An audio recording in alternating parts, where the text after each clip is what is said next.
Génial. Je remplace Siwan exceptionnellement ce soir. En tout cas, ça me fait très plaisir de présenter une fois ce shiur tant attendu. Ce soir, ben, Ezrat Hachem, on a la chance d'accueillir à nouveau Marc Abitbol pour une série de cours sur le thème du lieu vide au désir réparé, la révolution du Tzimtzum chez le Baal HaSulam. Donc avec comme appui le Sefer Talmud des 10 Sphirot du Rav Ashlag. Une seconde, je vais le Monsieur prendre. Abitbol, je vous laisse la parole et en tout cas une bonne écoute à tous. Alors, תודה רבה. une seconde, il faut que je trouve. Voilà. OK. Donc, le, le sujet de ce qu'on appelle le Tzimtzum, je ne sais pas exactement comment traduire ça en français, mais c'est une notion dont beaucoup parlent dans la Kabbalah et qui généralement représente chez tout le monde le vide que ferait le Créateur pour laisser la place à l'homme. Et on va voir un petit peu comment le Bala Sulam, l'approche du Bala Sulam par rapport à ce sujet-là. Et donc c'est un essai qu'on fait pour étudier ensemble dans le sens où cette fois-ci, ce que j'aimerais, c'est travailler sur un livre. Et donc, en fait, pour prendre un petit peu une rétrospective, parce que ce que je souhaiterais, c'est faire une demi-heure chaque soir, chaque soir, chaque mardi, pardon. Et en fait, pour faire une rétrospective sur l'historique du Baal HaSulam, et après, on va parler un peu plus du sujet. C'est le Baal HaSulam, il a voulu écrire un commentaire d'abord sur le Zohar. Et ce commentaire, tout le monde le connaît, c'est le Soulam, le commentaire du Soulam sur le Zohar. C'est par là qu'il a commencé. Et c'est un travail gigantesque, puisque sur tout le Zohar, il traduit et il הרב, commente. Pardon? סליחה, qu'est-ce qui lui a valu ce surnom, Baal Hasulam? Parce qu'il a écrit le commentaire du Soulam sur le Zohar. Si vous ouvrez, il y a plein de commentaires sur le Zohar. Il y a un commentaire qui s'appelle le Soulam. Ok, je dois l'avoir ici. Enfin, c'est pas ce que je dois l'avoir, je l'ai toujours avec moi parce que j'étudie chaque jour une page du Zohar et je l'étudie avec le commentaire du Zohar. Et le Pirouche s'appelle le Pirouche à Soulam, le commentaire du Soulam. Et donc, c'est pour ça qu'on l'a appelé Baal à Soulam. Mais qu'est-ce qui s'est passé? C'est qu'il est imbuvable ce commentaire. Ok. On lit et on ne comprend pas. Et donc, il a écrit un commentaire. En fait, la base de. On avait, quand en décembre, on avait commencé à étudier ensemble, on a vu l'évolution depuis les prophètes de la Kabbalah jusqu'au Hari Akadosh, qui en 2 ans à Tzfat, a renouvelé la Kabbalah. En fait, on était au 12 au 13e siècle, on était sur les sphirotes. C'est là où a commencé le monde des sphirotes, avec le Shaharei Ora, par exemple. Et après, au niveau du Ari Akadosh, ce qui s'est découvert, c'était le monde des Partsoufim, des figures. Et après, on rentre dans une autre ère qui est contemporaine au Rav Ashlag, au Baal HaSulam. Et lui fait pas une évolution, mais fait vraiment une révolution autour des textes du Hari Akadosh. Les textes du Hari Akadosh n'ont jamais été publiés, en fait, ont été publiés par un de ses élèves, c'est le Rav Chaim Vital. Et il y a le Etz Chaim, qui est le livre principal, il y a Sha'ar Kavanot, etc. Il y a tout un nombre de livres qui sont les enseignements du Hari Akadosh. Et donc, le Rav Ashlag veut écrire un commentaire sur le Zohar, et ce commentaire, puisque le Zohar, c'est la base de la Kabbalah, on retrouve les Tanaïm de la Gemara, de la Mishnah, qui sont comme Rabbi Shimon Bar Yochai, etc. On les retrouve tous, on retrouve en tout cas une bonne partie dans le Zohar. Et donc, il écrit un pirouche qui s'appelle le Soulam. Bon, le Soulam, c'est une échelle, c'est aussi une image pour dire c'est une échelle pour aller expliquer le Zohar. Et malheureusement, ça n'a pas pris parce ça reste incompréhensible. Et donc, il dit, OK, je vais reprendre les fondamentaux qui sont du Hari Kadosh et je vais expliquer la méthodologie du Hari Kadosh. Et comme ça, les gens vont pouvoir comprendre mon pirouche. Et il écrit un pirouche qui s'appelle Panim Masbirot, qui est autour des livres du Hari Kadosh, comme le Etz Chaim, et ça ne prend pas. C'est encore un pirouche compliqué. Quand on le lit, c'est compliqué. Et alors, il va se lancer dans une œuvre extraordinaire qu'il appelle Talmud Esser Sfirot, le Talmud des 10 Sfirot, et en fait, qui va rédiger ça comme de la Gemara. Je vais vous présenter là, dans ce que je vais vous expliquer pourquoi ça ressemble à la Gemara. C'est pour ça qu'il appelle Talmud Esser Sfirot. Il faut comprendre que c'est aussi par rapport 2000 ans, le peuple juif étudie la Gemara. Depuis l'exil de Bavel, il y a le Talmud Bavli. Le Talmud Yerushalmi, il est très très peu étudié. On commence maintenant aujourd'hui à l'étudier. Mais celui qu'on étudie, c'est le Talmud Bavli, qui est le Bet Midrash, l'école de la Mishnah de Rabbi Yehuda Hanassi, et qui a été écrit en exil en Babylone. Et c'est ça, aujourd'hui, vous rentrez dans des yeshivot Minastam, qu'elles étudient le Talmud Bavli et tous les commentaires. Et comme ça a été étudié pendant 2000 ans par le peuple juif, il y a une richesse extraordinaire autour du Talmud Bavli parce qu'il a été étudié par le peuple juif pendant 2000 ans. Et donc, lui, il veut faire une révolution et il appelle ça Talmud Esser Sfirot, donc le Talmud, la Gemara, si on pourrait dire, de ces 10 Sfirot qui sont les fondamentaux de la Kabbale. Il y a à peu près, il écrit 16 ou 17 livres là-dessus, donc c'est une encyclopédie qui reprend quasiment tous les textes du Hari par rapport à une méthodologie propre à lui et qui se retrouve à travers tous ses livres avec comme objectif que celui qui termine cette encyclopédie, quand il va commencer à lire le Zohar, il va le comprendre. Donc l'objectif, c'est l'étude du Zohar.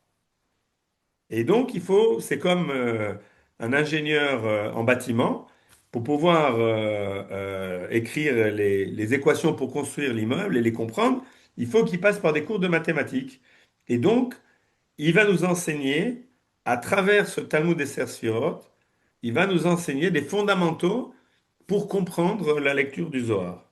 Et effectivement, c'est les élèves qui arrivent à passer à travers ces livres, ils apprennent une méthodologie fondamentale de tout ce qui tourne autour du Etz Chaim, du Hari Akadosh, à travers le prisme du Rav Ashlag et sa méthodologie. Et vous allez le voir, si je vous pose la question, c'est quoi le Rav Ashlag? De quoi on a parlé à chaque fois? Est-ce que quelqu'un peut me dire de quoi on a parlé à chaque fois? Ben, du Tsimtsum et tout ça, Non, non? on n'a pas parlé de Tzimtzum. On a parlé de Ah, quoi? Qu'est-ce qu'on a parlé à chaque fois? De l'individu par la rapport. Netina, la Netina. נכון, רצון לקבל כן. ורצון על מנת להשפיע. רצון לקבל על מנת לקבל ורצון לקבל על מנת לתת. Le désir de recevoir pour soi-même, qui est l'égoïsme pur avec lequel on est créé, qui est le résultat du fait que Ratza l'étive le nivrav, il a voulu faire plaisir à ces créatures. Et donc, automatiquement, la créature qui est née, elle a envie de recevoir. Et la question qu'on s'est posée, comment on sort de ce piège qui est que l'on n'est créé que pour recevoir? Et comment on sort de ce piège-là? Ça, on va le retrouver à travers les enseignements à travers les enseignements du Hari Akadosh. Vous allez voir comment est-ce que ce sujet de Tzimtzum, il va nous ramener à travers ce que l'on a étudié, les fondamentaux qu'on a étudiés. On va voir comment ce Ratson Lekabel, il se décrit à travers ce sujet du Tzimtzum. Donc le sujet du Tzimtzum, qui est a priori tel que tel que on le décrit, que Dieu, Akadosh Baruch Hu, le Créateur, laisse la place à l'homme, on va voir comment est-ce que lui le décrit. Mais avant de rentrer dans le texte, je voudrais vous présenter, là vous avez la page en face de vous, et donc c'est vraiment écrit comme un texte de Gemara. Il y a à chaque fois au centre ce que vous avez en lettres, caractères bold, gras. Vous avez le texte du Ari Kadosh. Ok, ce que l'on voit ici, Da ki terem shenel tsuanet salim venivroan ivraim, ça c'est le texte du Ari Kadosh qui est tel quel. Autour, vous allez avoir un commentaire qui s'appelle Or Pnimi, la lumière intérieure, qui est le commentaire du Rav Ashlag. Ça, c'est son commentaire pour expliquer ce que le Hari Akadosh a voulu dire par rapport à sa pensée à lui du Rav Ashlag. Et comme c'est compliqué, vous avez un Or Shalom qui est une explication du Or Pnimi par un de ses enfants qui s'appelle Baruch Shalom, un de ses enfants qui a écrit une explication sur son texte à lui. Et puis après, il y a un Or Baruch qui est des questions beaucoup plus techniques que l'on va trouver dans certaines pages. Et donc, on se retrouve sur une structure, il a appelé ça Talmud Esser Sfirot, on se retrouve dans une structure où on a le texte au centre, comme la Gemara, la Mishnah. Autour, comme Rashi, c'est un peu hors Pnimi, c'est son explication. Et après, on va avoir d'autres commentaires, hors Baruch, hors Shalom, etc., de commentaires qui tournent autour et qui gravitent autour de cette explication. C'est pour ça qu'il a appelé ça Talmud et Sfirot, c'est-à-dire qu'il a voulu créer un enseignement qui est structuré comme l'étude de la Gemara, puisque pour lui, pour le Rav Ashlag, la délivrance du peuple juif, la venue du Mashiach, le changement de la sortie du Galout, c'est passer de l'étude de la Gemara à l'étude de la Kabbalah, à l'étude des secrets de la Torah.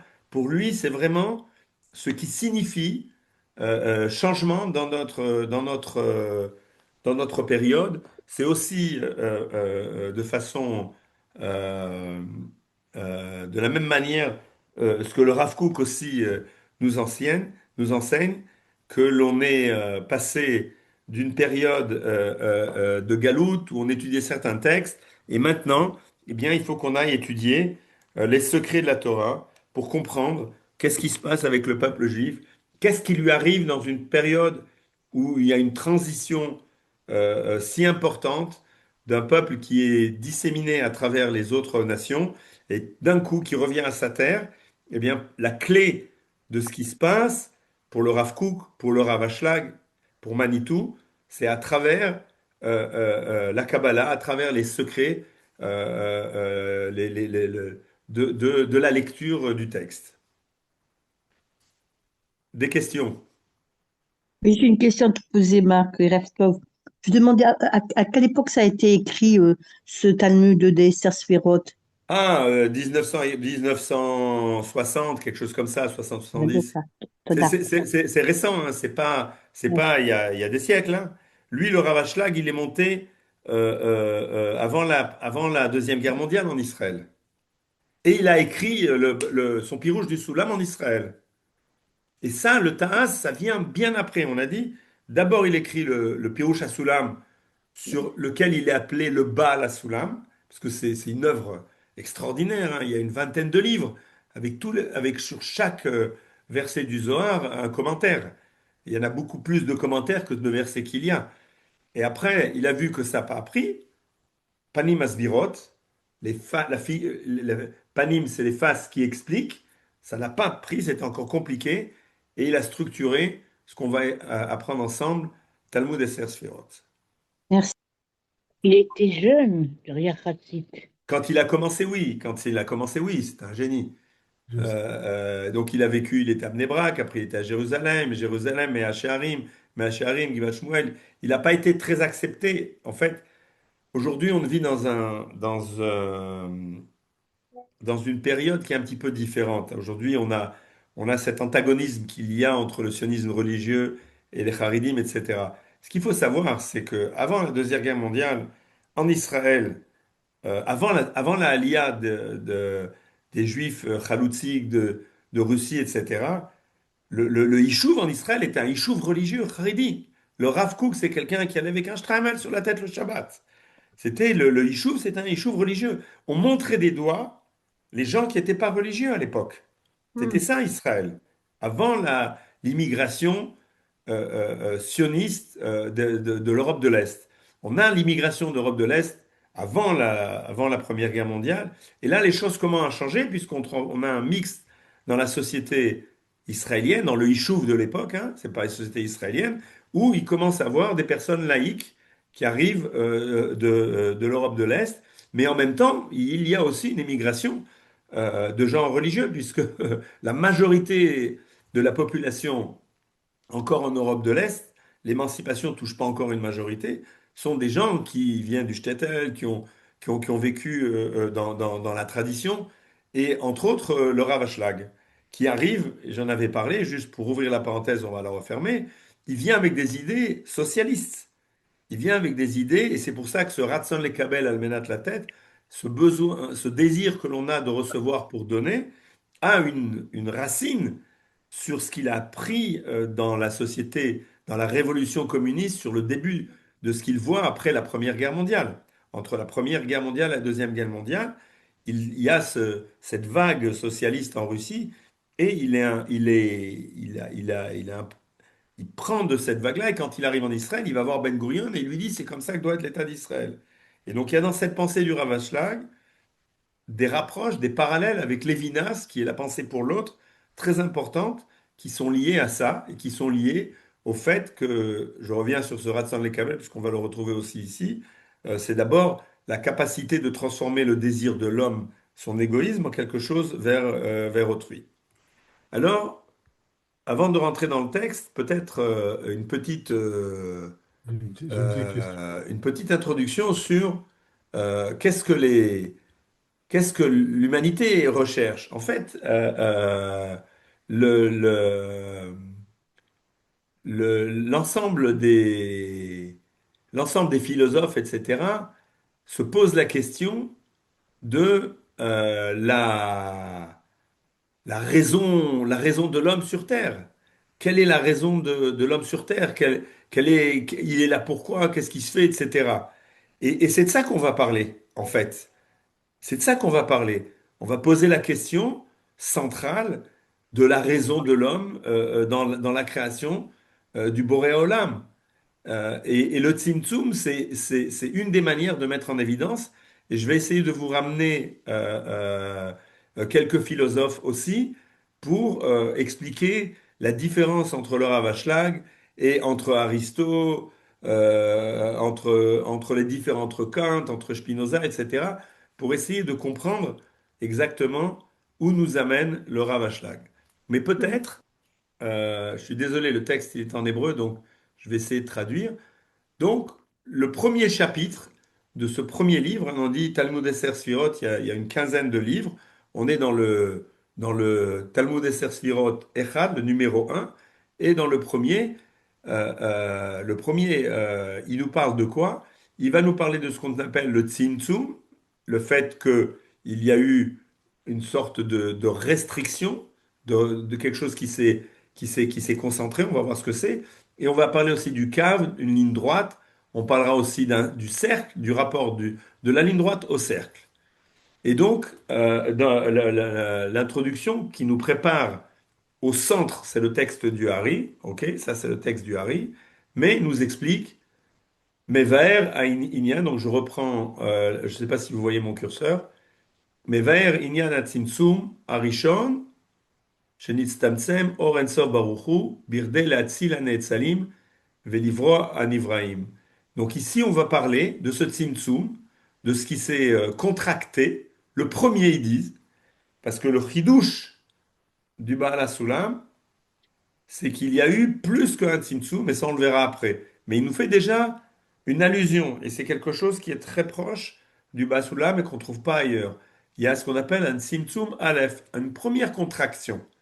Et cette contraction, elle est la lumière infinie qui s'est contractée pour pouvoir mettre la place, les Hatzil Neetzalim, pour pouvoir créer les engendrements et pouvoir créer notre créature, les créatures. Donc, a priori, quand on regarde de l'extérieur, cette contraction, elle est là, il n'y a pas marqué pour la place, mais il y a marqué pour pouvoir permettre que cette délégation qu'Akadosh Baruch Hu va faire, les Hatzil Neetzalim, pour pouvoir laisser venir ceux qui vont sortir de cet infiniment bon et pour pouvoir créer les créatures. Et donc on va voir 5 sujets. Lifnei Hatzimtzum Haya Ensof et Malekol HaMetziut. Avant cette contraction, l'infini remplissait toute l'existence. Il n'y avait rien d'autre que lui. Si Bat Abriya est la raison pour laquelle il y a il se fait une création en plus de Hakadosh Baruch Hu, Haïta, Kedele Galot, Shemota Vekinuav, elle est là pour découvrir ses noms, numéro 2. Numéro 3, Tzimtzum Or, Misvivot Nekuda Emtsaït, la contraction de la lumière se fait en un point central. Donc on a une histoire de géométrie ici qu'on verra ensemble. On a un point central et on verra après pourquoi la signification de ce point central. Achalal shenishar achar atzimtzum hayagol. Et là on voit déjà le passage. L'espace qui se crée est un espace qui est une sphère ou un cercle. Et donc on a un point central, on a une cercle et on va voir on a une ligne droite. Alors accrochez-vous pour tout ce qui est la géométrie. Les filles chez Or Ensof ou Be'ashvaya, Haya Tzimtzum, Gamken Be'ashvaya ou Sod Haïgoul. Et comme la lumière infinie, elle est uniforme, il n'y a pas de non-uniformité, il n'y a pas dans certains endroits moins de la lumière infinie du Créateur et dans d'autres endroits plus, parce que ça voudrait dire qu'il a des forces qui ne sont pas les mêmes de partout, et comme il est grand de partout, il est uniforme, et bien quand il y a cette contraction, elle doit se faire par rapport à un point où toutes les distances à ce point sont les mêmes, et ce qui crée ça, c'est un cercle. Parce que quand on a un point au centre de ce cercle, toutes les distances du point au cercle, les rayons sont tous les mêmes. Et donc, c'est ce cinquième point, c'est que pour traduire cette uniformité de l'infini, et ben dans sa contraction, elle se fait aussi de façon égale à tout point, puisque le point qui va être la contraction, eh ben, il va être à distance égale de ce cercle. Pour vous faire un petit peu plaisir, si on prend un des noms du créateur qui est Shaddai, Shin, Dalet, Yud, Shin c'est 3, Dalet c'est 4, et Yud c'est 10, ça fait 3, 14. 3, 14, pour ceux qui ont fait un peu de mathématiques, c'est quoi? C'est le cercle, non? Comme ça fait. C'est pi exactement, c'est ce C'est qui définit le cercle. ouais, c'est pi. C'est pi, c'est ce qui définit le cercle. Et donc, ce que nous dit ici le Ravachla, Chine, c'est 3. pardon, Chine c'est 300, oui, le premier là c'est Ah, c'est 3. 300. Ah, Oh, 300. oui, oui, 314, oui, oui. On ne s'arrête pas au détail hein, quand on fait ces choses-là. Mais effectivement, on a 314 ici. Donc on a 314 qui définit la relation entre le cercle et son centre. Son centre, ça veut dire qu'on est un cercle, et ça veut dire que, et chez Dai Beolamot, ok, qui a assez de tous ces mondes, parce que c'est cette capacité de pouvoir être à distance égale de tous ces sujets. Ok? Je On est dans continue? le cercle, on est circonvenu au cercle, mais il y a au-delà du cercle. Ah, il y a plusieurs cercles, on va en parler. Il y a plusieurs cercles. De la même manière qu'il y a 10 sphirotes, vous allez voir qu'il y a plusieurs cercles. Et après, on va voir la relation entre le cercle et notre monde à nous. Et ça, c'est le cave, c'est la ligne droite. Mais tout à fait. Et il y a une relation entre ces choses. Il y a différents cercles. Et pour aller un petit peu plus loin, si vous prenez un cercle à rayon infini, ça devient quoi? Ça devient une droite.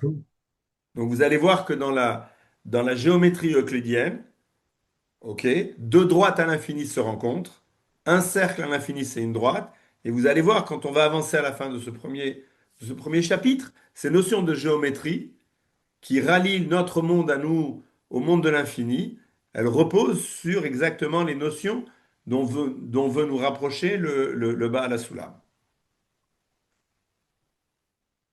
Le cercle donne une idée de Yahad. Ok.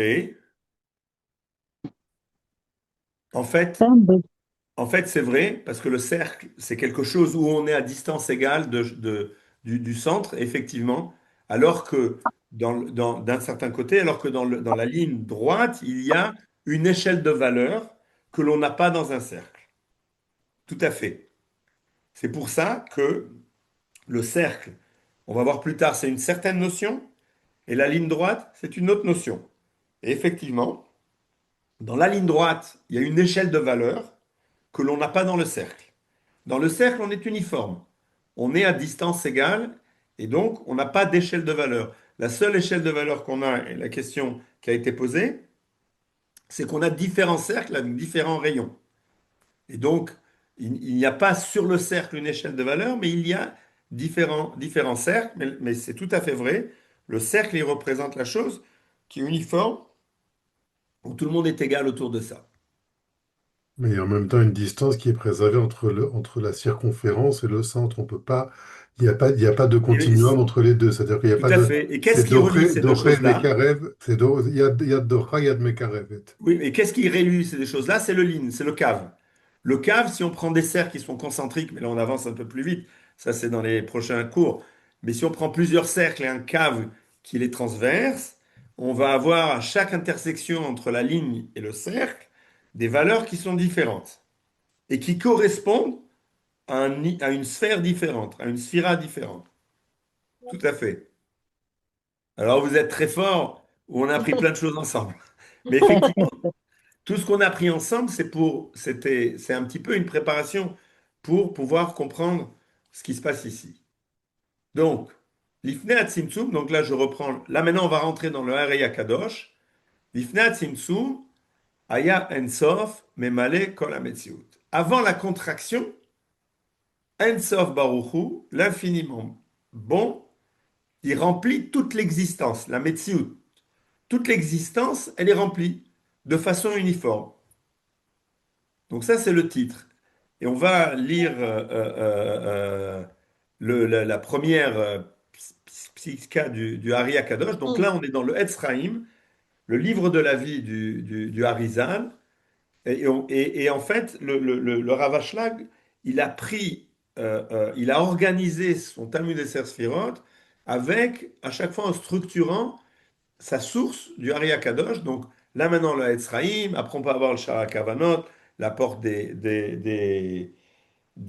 comment on dit Kavanot en français?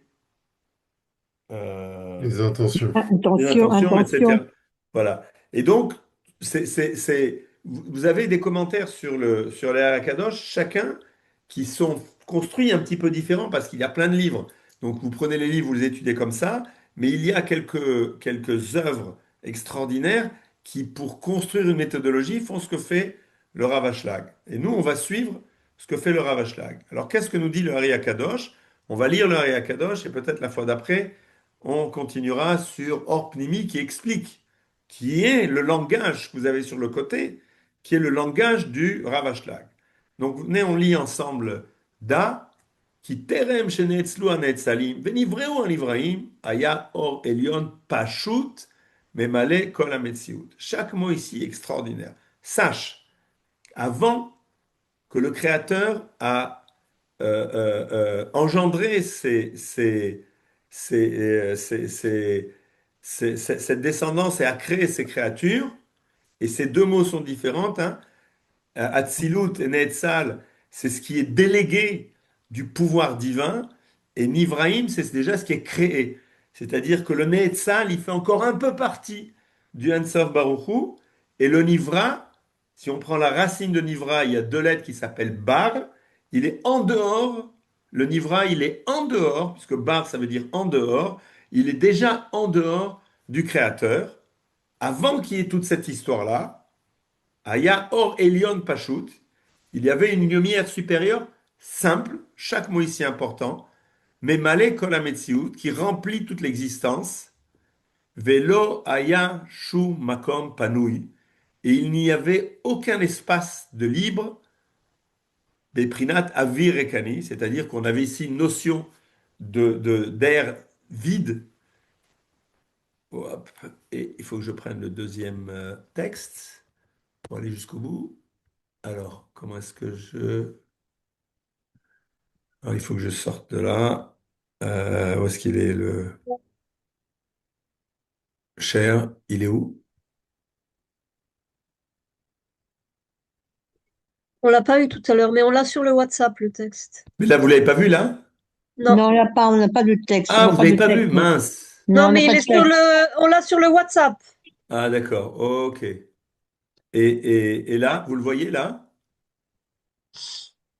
Oui. Là, oui, on le voit. Donc, on continue. Donc, sur le premier, ça se terminait sur Aya. Mince, il faudrait que je le retrouve. Attends, Oups. je te dis.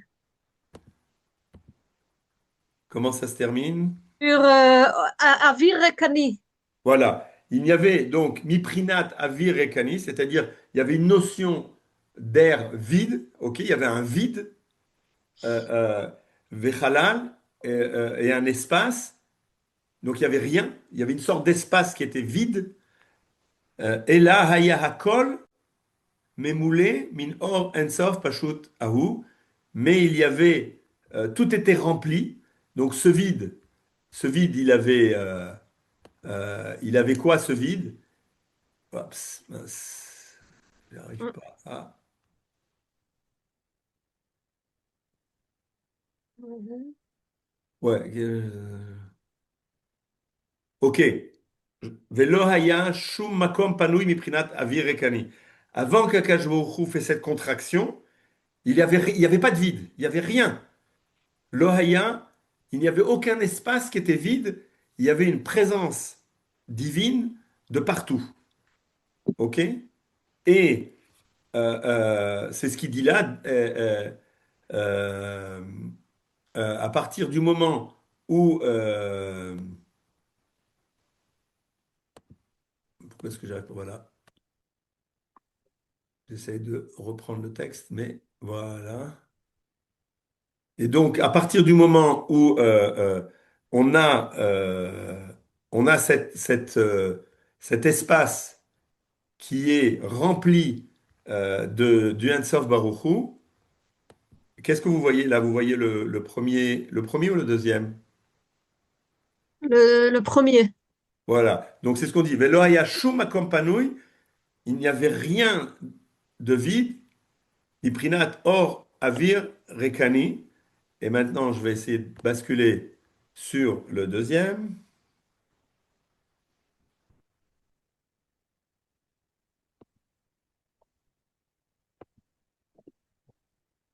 Est-ce que c'est le deuxième là?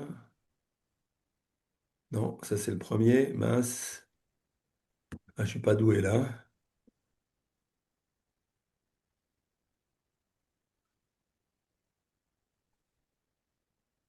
Le deuxième. Vechalal. Ouais, mais j'essaie de retrouver le texte. Mm.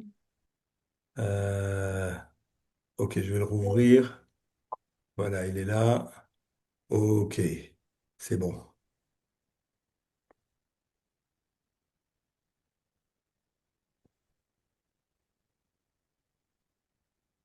Est-ce que je ne le vois pas? Mince.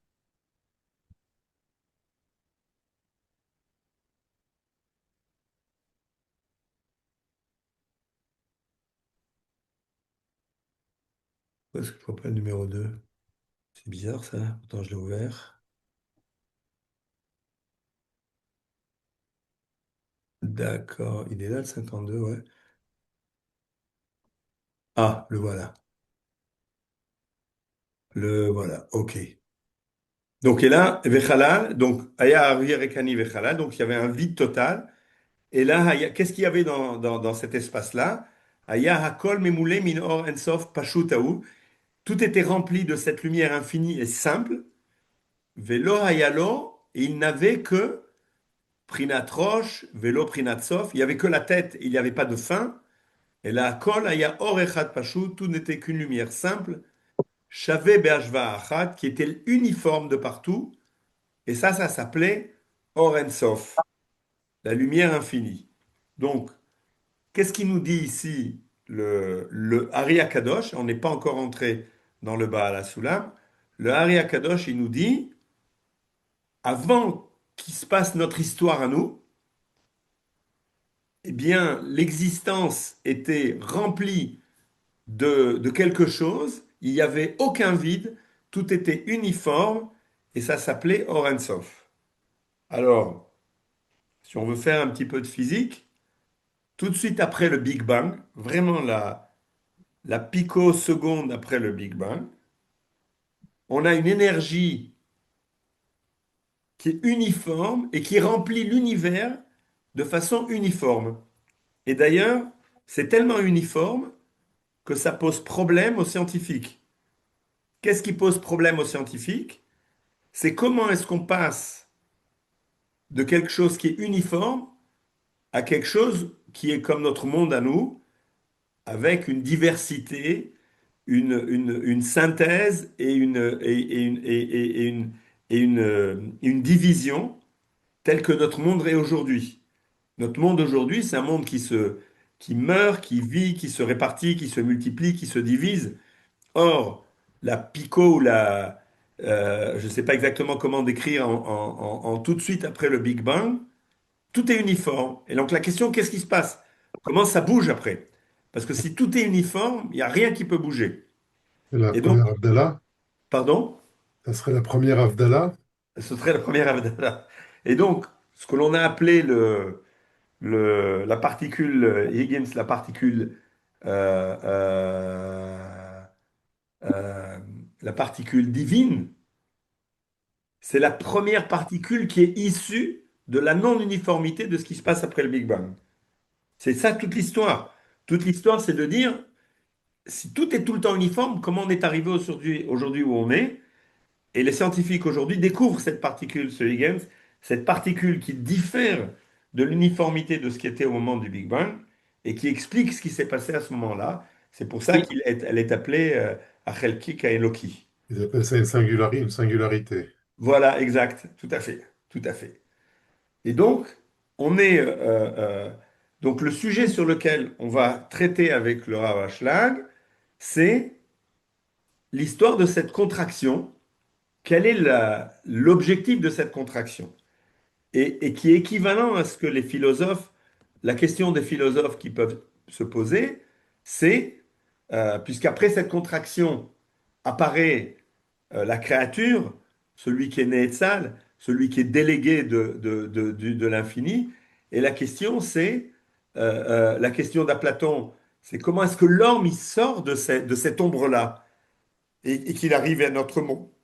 La question d'Aristote, c'est quel est l'objectif de cet homme? La question de Spinoza, c'est sa relation avec l'univers et le divin. Chacun va se poser cette relation, cette question qui est le monde avant le Tzimtzum, avant la créature. Et on va voir la semaine prochaine, Bezrat Hashem, ensemble. On va commencer à lire le texte du Baal HaSulam lui-même, qui nous expliquer à travers son télescope ou son microscope comment est-ce qu'il interprète cette contraction qui va avoir lieu et qui va donner naissance au monde dans lequel nous on vit aujourd'hui.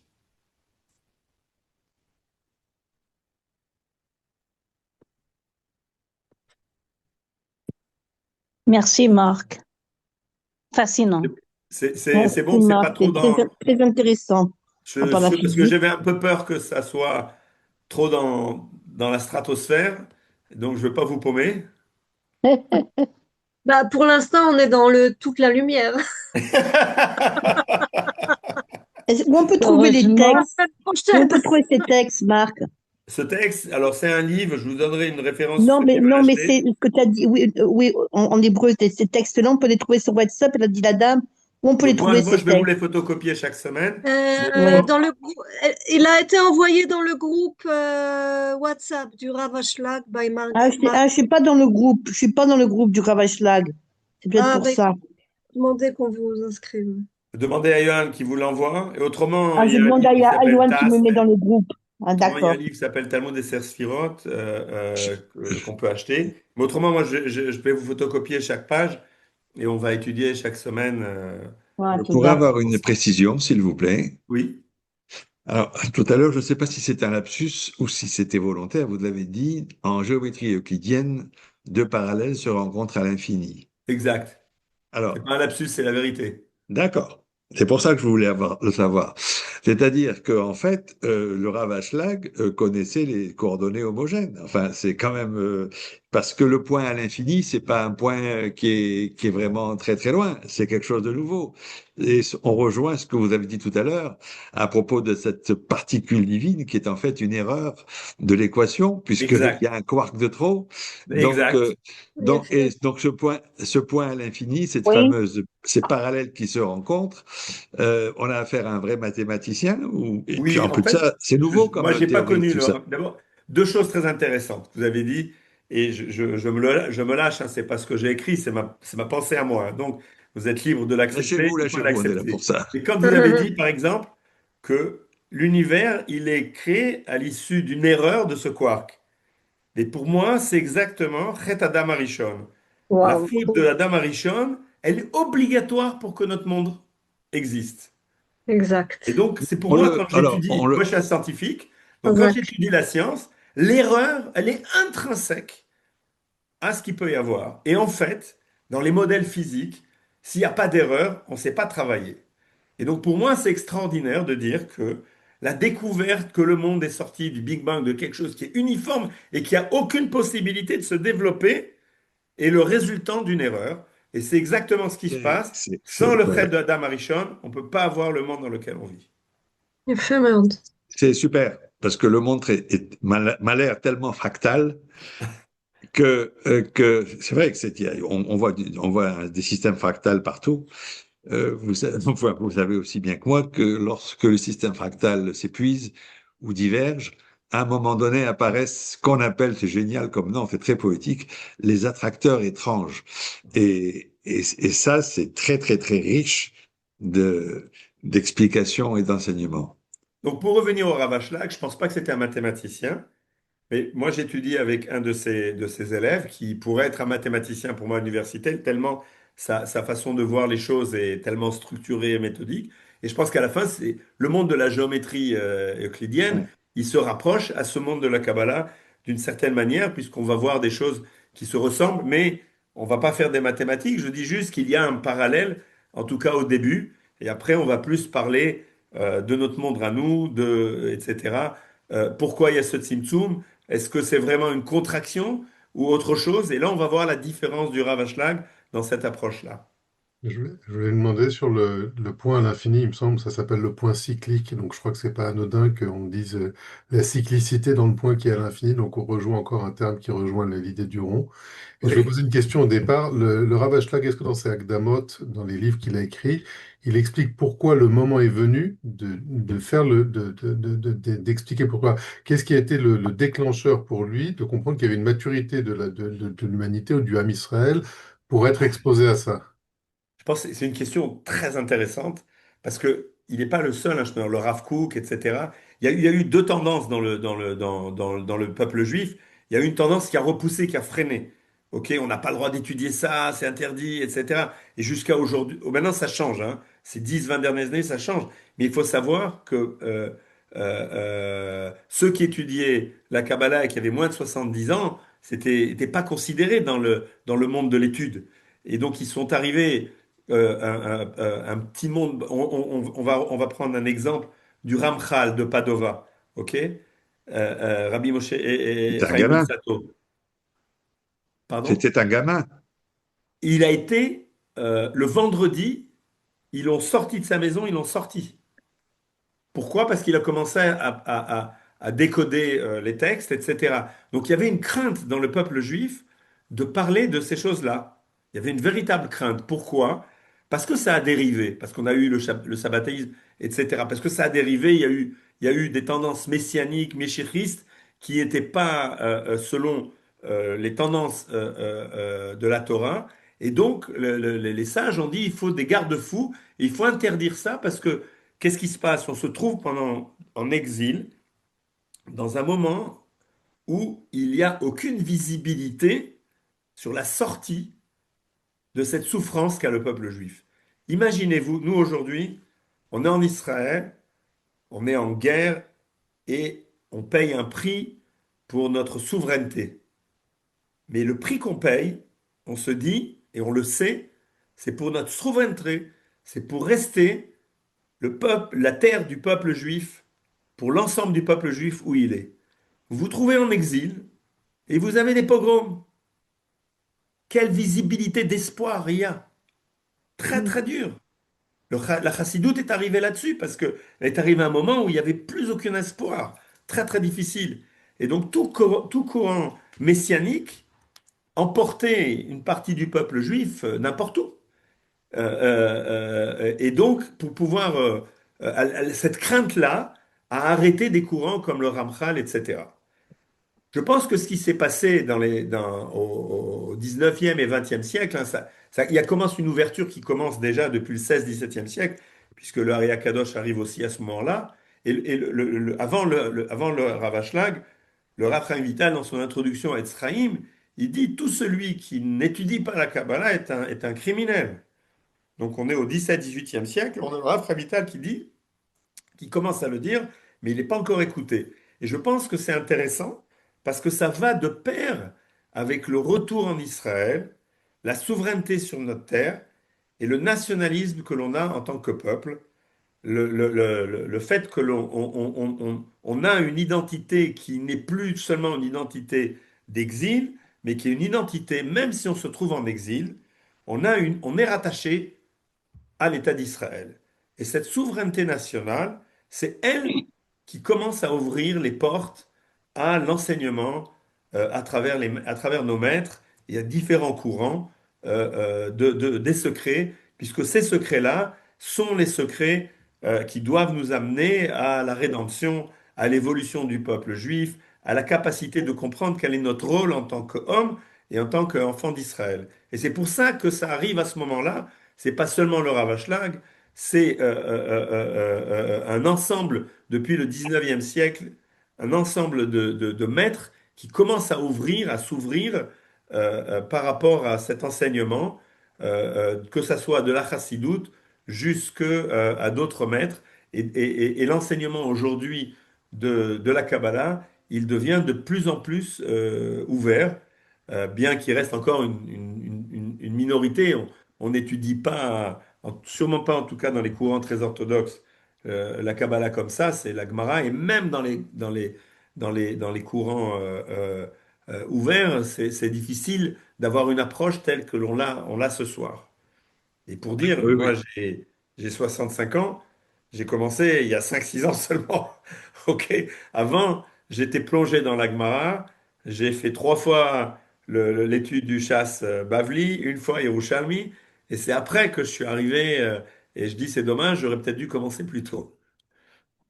Il y a une accélération il y a une accélération de la capacité Claire. à intégrer. Je crois que c'est Rav Cherki qui disait que les souhaits, ça a pris le temps qu'il a fallu pour comprendre les écrits du Maharal, comparé au temps qu'il a fallu pour comprendre les écrits du Rav Kook, et on n'a pas encore tout compris. Et par rapport à le temps qu'on prend pour comprendre les écrits de Manitou, il y a une réduction Du du temps temps, exact. Tout à fait, tout à fait, tout à fait. Et d'ailleurs, c'est très intéressant parce qu'avec mes enfants, j'étudie les textes du Rav Kook, tel que Kodesh, Monet Kvatzim, et je vois le parallèle qu'il y a, parce que le Rav Kook, il a une manière poétique d'amener cette Kabbalah. Quand on étudie les textes du Rav Kook, on apprend de la Kabbalah exactement ce qu'on étudie ensemble, mais de façon poétique. Le Rav Ashlag, il en a fait une méthodologie. C'est un livre de mathématiques qui nous apprend comment le monde a été créé, quel est notre rôle et comment ça marche. Et ça, pas pour en faire une étude théorique, mais pour après changer notre âme, changer notre façon de voir le monde, mieux l'appréhender, mieux comprendre et voir comment est-ce que on doit intervenir et en tant qu'acteur de ce monde, qu'est-ce qu'on doit faire et comment on est. Et ça prend du temps parce qu'il faut s'imprégner d'une nouvelle manière de penser, qui est plus la même, qui est différente. Et c'est ça qui fait voir les choses de façon différente, observer l'histoire avec un recul de ce qu'est la Kabbalah, puisque la Kabbalah nous donne un recul depuis le Tzimtzum, depuis que Akash Baruch Hu a pris la décision de nous créer. Et ce recul-là et cette méthodologie nous permet de mieux comprendre notre Oui. place dans le monde. Ce qui est frappant, c'est de voir comment l'évolution de la pensée profane, dite profane, parce qu'elle n'est pas du tout, mais que de la pensée profane, en particulier scientifique, est arrivée quasiment à un point de contact avec la Kabbalah. C'est que, parce que un scientifique pur et dur va vous dire, en science 1 et 1 en 2, il faut pas en sortir, les droites parallèles ne se rejoignent jamais, et puis basta cosy. Quand on parle à un religieux, entre guillemets, il va vous dire, non, non, non, non, moi je fais de la tradition, j'étudie pas ni l'histoire ni la science. Et, excusez-moi, j'ai toujours trouvé ça un petit peu idiot, tout simplement parce que j'ai eu la chance dans mes pérégrinations de passer à Orsay, mais pas à l'époque de Manitou, pas à l'époque d'après, en plein milieu, à l'époque des scientifiques. En quelle Henri année vous Desplan, étiez Orsay? j'étais en 67, c'était Armand Lévy qui était le D'accord. directeur, c'était un scientifique, un chimiste. J'ai côtoyé énormément de scientifiques, dont Henri Atlan aussi, bien sûr. D'accord. Vous avez peut-être rencontré mon oncle, Berger? Ah oui, bien sûr.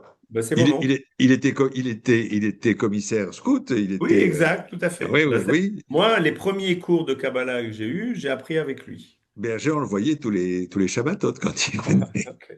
avec son bonnet rouge.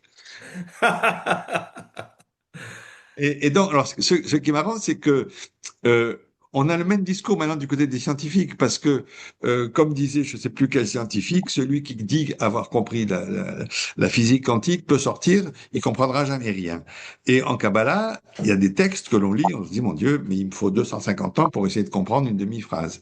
Et justement, parce qu'on n'est pas dans la compréhension habituelle, on est dans autre chose. Expliquer qu'une particule peut être en relation en permanence à une distance infinie, immédiatement plus vite que la lumière, personne ne peut l'accepter. Ça rentre pas dans notre Ça y est, tête. aujourd'hui, il y a l'intrication. Mais Bien attention, sûr. moi, je ne Mais vais pas faire un justement, cours de scientifique, hein. tout à fait. Je vais prendre Mais la je prends Kabbalah, les textes du justement, Rav Ashlag. De temps en temps, comme anecdote, je vais vous amener des sujets scientifiques. Mais l'objectif, c'est de comprendre l'âme, l'esprit de ce qui nous tout apprend. à fait. C'est ce que je voulais dire. Il y a vraiment une convergence des pensées. Donc, enfin, je voulais que ça dure une demi-heure, mais ça me dérange pas ça plus longtemps. Je veux juste pas que ça soit trop lourd à Excusez-moi. chaque fois. זה טוב מאוד. Ok, si c'est bon, si ça vous va cette manière-là, ben on continue ensemble. Bezrat Parfait. Hashem. Moi, je prends beaucoup de plaisir à ces discussions, donc merci beaucoup de votre participation. Merci תודה beaucoup, Monsieur רבה. Abitbol. Ah À ben, bientôt, à mardi prochain. À Ouais. bientôt, au revoir. Au revoir, merci beaucoup. Merci d'avoir visionné cette vidéo. Je vous invite à vous abonner à notre chaîne InMode pour plus de replays, de conférences, de cours, d'interviews. Cliquez sur le bouton juste ici et vous êtes abonné à l'InMode. À très bientôt.